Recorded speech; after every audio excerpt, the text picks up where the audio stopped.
আজকের গল্প দুর্গা মণ্ডপে জীবন্ত বাহন। কাশফুলের বনে শরতের হাওয়া দুলছে। ইঁদুর, হাঁস, ময়ূর আর পেঁচা আনন্দে গল্প করছে। হঠাৎ রাজা সিংহ এসে দাঁড়ালো।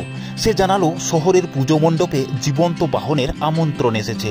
চারজন আনন্দে উচ্ছ্বাসে ভরে উঠল। তাদের ঠিক হলো সন্ধেবেলা মহিষা সাপকেও জানাতে হবে। সন্ধেবেলা বট গাছের তলায় সবাই এলো, কিন্তু ইঁদুর নেই। তাই তার বাড়িতে গেল। ইঁদুর নেই, মহিষের বাড়িতে মহিষও নেই। তারা অবাক হলো, বুঝলো কিছু ঘটেছে। অন্ধকারে সাপ এসে হাঁপাতে হাঁপাতে জানালো ইঁদুরকে মুখ ঢাকা কেউ নদীতে ছুঁড়ে ফেলেছে। পেঁচা রাতের অন্ধকারে তার প্রখর দৃষ্টিতে মাঝ নদীতে ইঁদুরকে দেখতে পেল।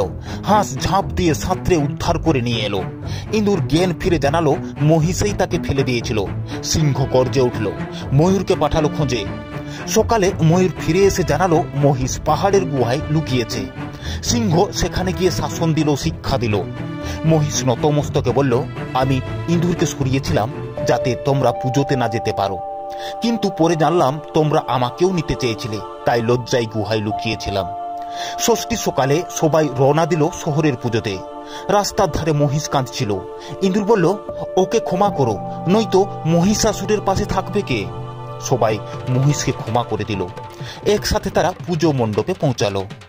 দেবী দুর্গার পাশে সিংহ বুক চিতিয়ে দাঁড়িয়ে, চোখে জয়ের দীপ্তি। মহিষাসুরের পাশে মহিষ ও পেঁচানো সাপ। মহিষ অনুতপ্ত মুখে, সাপ ভয়ঙ্কর চোখে। লক্ষ্মীর পাশে পেঁচা, সাদা ডানা মেলে রাজসিক ভঙ্গি। গণেশের পাশে ইঁদুর, উচ্ছ্বাসে ভরা, হাসি মুখে তাকিয়ে আছে। সরস্বতীর পাশে হাঁস, শান্ত ভঙ্গিতে জ্ঞানের আলো ছড়াচ্ছে। কার্তিকের পাশে ময়ূর, রঙিন লেজ মেলে গর্বিত ভঙ্গি। পুজো মণ্ডপে তাদের একসাথে দেখে প্রচুর মানুষের ভিড় জমল।